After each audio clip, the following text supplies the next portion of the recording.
అన్నయ్య, మేము బయలుదేరుతున్నాము. నువ్వు మాకి సెండ్ ఆఫ్ ఇవ్వకుండా ఎందుకు ఇన్నే ఉన్నావు? మీరు అప్పుడే పోతుంటే నాకు బాధగా ఉంది. ఇంకా కొన్ని రోజులు ఉండింటే బాగుండు. మీరు ఈ రోజే ఊరికి పోవడం నాకు అసలు ఇష్టం లేదు. అట్లంటే ఎట్లా అన్నయ్య? ఇప్పటికే 4 రోజులు ఉన్నాము. ఆయనకి ఏవో పనులున్నాయంట.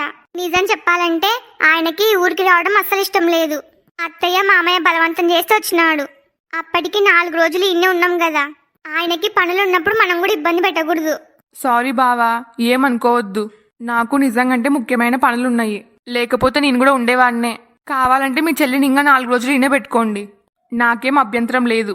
అవని బావ చెప్తున్నాడు కదా, ఇంకా 4 రోజులు ఇన్నే ఉండు. ఎట్లా బావ కూడా పర్మిషన్ ఇచ్చినాడు కదా. ఆయనకేమి, ఆయన మస్తు చెప్తాడు. ఏంటండి మీరు? ఇప్పటికే మనం వచ్చి 4 రోజులు అయ్యింది. నన్ను ఇంకా 4 రోజులు ఇన్నే ఉండమంటున్నారు. ఆడ అత్తయ్య ఎంత ఇబ్బంది పడుతుందో ఏమో. పాపం, నేను వాళ్ళ కోసమన్నా రావాలి కదా. నాకు మాత్రం ఉండదా మా పుట్టినింట 4 రోజులు ఎక్కువ ఉండాలి అని? సారీ అవని, నేను అమ్మా నాన్న గురించి ఆలోచించలేను. ఏమనుకోవద్దన్నయ్య. కావాలంటే మళ్ళీ వీలు చూసుకుని వస్తాంలే. ఇప్పటికైతే మా ఊరికి పోతాము. అవును బావా, ఖచ్చితంగా మళ్ళీ వీలు చూసుకొని వస్తాంలే. నిజం చెప్పాలంటే నేను మీ ఊర్లో ఉన్నన్ని రోజులు ఏ ఊర్లో లేను. నాకు కొత్త ప్లేస్లకు రావాలంటే కొంచెం మొహమాటం. నేను మొదటి రోజు మాత్రమే ఇబ్బంది పడినాను. ఆ తర్వాత మీ అందరూ నన్ను బాగా చూసుకున్నారు. నాకు ఇది నా ఇల్లే అనే ఫీలింగ్ వచ్చింది. ముఖ్యంగా నువ్వు నాకు బావలాగా కాకుండా మంచి ఫ్రెండులాగా తోడున్నావు. నాకు ఏ లోటు రాకుండా ఇబ్బంది రాకుండా చూసుకున్నారు. అందుకు ఖచ్చితంగా మళ్ళీ వీలు చూసుకుని వస్తాము. ఏమనుకోవద్దు బావా. మీరు ఇంత చెప్పిన తర్వాత నేనేమనుకుంటా. కానీ ఈసారి వచ్చినప్పుడు 10 రోజులు ఉండాలి. సరే అన్నయ్య. నిజం చెప్పాలంటే ఇన్ని రోజులు నాకు అవని విషయంలో కొంచెం బెంగ భయం ఉండేది. ఎందుకన్నయ్యా? అనుకోకుండా మంచి సంబంధం వచ్చిందని పెళ్లి చేసినాము. నీకు బాగా చదువుకోవాలని, జాబ్ చేయాలని కోరిక. కానీ అవన్నీ పట్టించుకోకుండా నీకు పెళ్లి చేసినాము. నువ్వు మీ అత్తింట్లో సంతోషంగా ఉన్నావో లేదో అని రోజు భయపడేవాణ్ణి. కానీ ఈ 4 రోజులు భావం చూసిన తర్వాత ఆ భయం పోయింది నాకి. నీకు తెలదావని, నిన్న నువ్వు జాతరలో కనిపించకపోతే బావ ఎంత కంగారు పడినాడో నాకు తెలుసు. మస్తు భయపడినాడు. బావ మాటల్లో, చేతల్లో, ప్రవర్తనలో నీ మీద ఎంత ప్రేమ ఉందో అర్థమవుతుంది. బావని దగ్గర నుంచి చూసిన తర్వాత నాకు ఆ భయం, బెంగ మొత్తం పోయినాయి. డౌట్ లేదు, బావ నిన్ని కంటికి రెప్పలాగా చూసుకుంటాడు. జీవితాంతం నీకి ఏ లోటు రానియాడు. నీకు అర్థమైందొకటి, ఆడ జరిగేదొకటి. ఆయనకి నా మీద ఇష్టం ఉందో లేదో తెలియదు గాని ఇంకో 3 నెలలుల్లా నన్ను మాత్రం పర్మనెంట్ గా పుట్టింటికి పంపిస్తా అని చెప్తున్నాడు. ఆయన ప్రేయస్ ని పెళ్లి చేసుకుంటా అంటున్నాడు. పాపం, నీకు ఈ విషయం తెలిస్తే నీ చెల్లెల జీవితం ఏమైపోతుందో అని ఎంత భయపడతావో. అవనితో పాటు అవని వాళ్ళ ఫ్యామిలీ మొత్తం నా మీద ఎన్ని ఆశలు పెట్టుకుంటున్నారో. కానీ వాళ్ళు అనుకున్నవేవి నిజం కాదని తెలిస్తే పాపం ఏమైపోతారో ఏమో. నాకి అవనికి మధ్య ఉన్న స్నేహాన్ని బావ ప్రేమ అనుకుంటున్నాడు. అది ప్రేమ కాదు అని ఇంకో 3 నెలల్లో మీకే అర్థమవుతుంది. ఇప్పుడు నన్ను ఇంత ప్రేమగా చూసుకొని ఇంత అభిమానించిన వాళ్ళే నిజం తెలిస్తే నన్ను చీకొడతారు. ఆ సిచ్యువేషన్ ని అసలు ఎట్లా ఫేస్ చేయాలో ఏమో. బావా, నీకు ప్రత్యేకంగా చెప్పాల్సిన అవసరం లేదు. ఆయన కూడా చెప్తున్నా, నా చెల్లెలు తెలిసి తెలియక ఏమైనా పొరపాట్లు చేస్తే పెద్ద మనసు చేసుకొని క్షమించు. ఇప్పటి నుంచి నా చెల్లెలకి అమ్మ, నాన్న, అన్నయ్య మొత్తం నువ్వే. ఇద్దరు మంచిగుండండి. నువ్వు అంతగా భయపడాల్సిన అవసరం లేదు బావా. అవని తెలిసి గాని తెలియక గాని ఏ పొరపాట్లు చేయదు. నేను అవనిని చూసుకోవడం కాదు, అవని నన్ను బాగా చూసుకుంటది. సరే బావా, మీరు ఎలాగో రెడీ అయినారు. ఇంకా ఎండ ఎక్కువ కాకముందుకే బయలుదేరండి. సరే బావా. నానా, అమ్మా, వెళ్ళొస్తాం. సరే అమ్మా.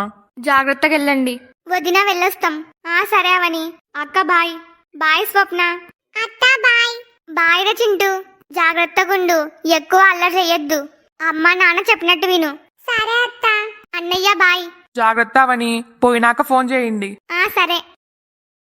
అందరికీ బాయ్. బాయ్.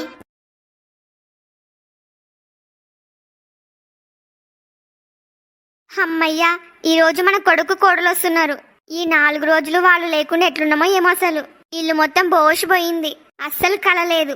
ఇంకా బాధ ఉండదులే. ఈ రోజు అందరూ వస్తున్నారు కదా. మన కూతురు స్వప్న కూడా వస్తుంది. వస్తుంది గాని అల్లుడు ఒకటే ఫోన్ చేస్తున్నాడు. ఇప్పటికే స్వప్న వచ్చి 10 రోజులు అవుతుంది. ఇంకా 4 రోజులు ఉంటానని అడిగిందంట. కానీ అల్లుడు ఒప్పుకుంటలేడు. బాగా తిట్టినాడంట. అల్లుడిని కూడా మనం అర్థం చేసుకోవాలి కదా. పాపం, ఆడ ఒక్కనికి ఎంత ఇబ్బంది అవుతుందో ఏమో. అయినా స్వప్నకి వాళ్ళ ఊరుకోనికి ఎందుకంత బాధనో ఏమో. ఎవరెంత తిట్టినా సిగ్గురాదు. స్వప్న ప్రవర్తన మంచిగుంటే మనం కూడా ఏమనేవాళ్ళం కాదు. కానీ ఒకటే అవనిని ఏడిపిస్తుంది, అవనిని బాధ పెడుతుంది. ఎలాగో అల్లుడు కోపం అవుతున్నాడు కదా. రేపే స్వప్నని వాళ్ళ ఊరికి పంపించడం మంచిది. అవునండి.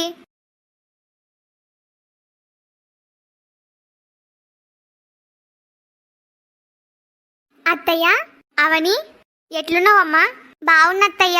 మీరెలా ఉన్నారు? మేము కూడా బానే ఉన్నాము. ఏం బాగుండడమో ఏమో, మీరు ఊరికి పోయిన కానుంచి మీ అత్తయ్య మనసు మొత్తం మీ దగ్గరనే ఉంది. తిండి సరిగ్గా తింటలేదు, ఏదో పోగొట్టుకున్న దానిలాగా ఉండేది. ఇదిగో ఇప్పుడు మీరొచ్చినాక మీ అత్తయ్య ముఖంలో సంతోషం కనబడుతుంది. నాకు తెలుసు అత్తయ్య మీ గురించి. ఇంకా నయం, మీ కొడుకు నన్ను ఇంకా 4 రోజులు ఆని ఉండమని చెప్పినాడు. అవునా? ఎందుకు? మా అన్నయ్య ఇంకా కొన్ని రోజులు ఉండమని బ్రతిమాలుతున్నాడు. నాకు పనుంది, కావాలంటే మీ చెల్లెల్ని ఇంకా 4 రోజులు ఇన్నే పెట్టుకోండి అన్నాడు.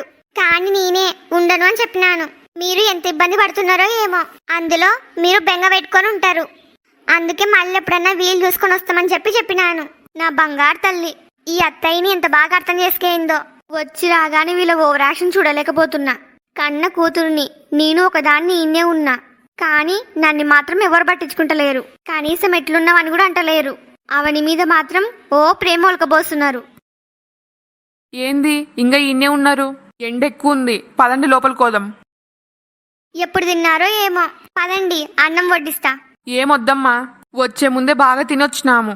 అవునత్తయ్యా, ఇంతకు మీరు తిన్నారా? తిన్నాము. వాళ్ళు వచ్చింది ఇప్పుడే, వాళ్ళని కొద్దిసేపు రెస్ట్ తీసుకొని.